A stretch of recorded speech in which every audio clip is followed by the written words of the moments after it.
มื่อนี้มาบุญกฐินที่วัดพลซองซึ่งวัดกำลังสร้างกุฏิวิหารต้องเด้อวันนี้ปัจจัยหรือว่ายอดกฐิน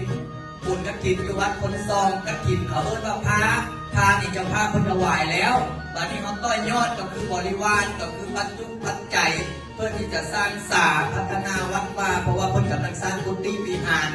ตอนนี้ทั้งหมดทั้งมวลยอดปัจจุปัจจัย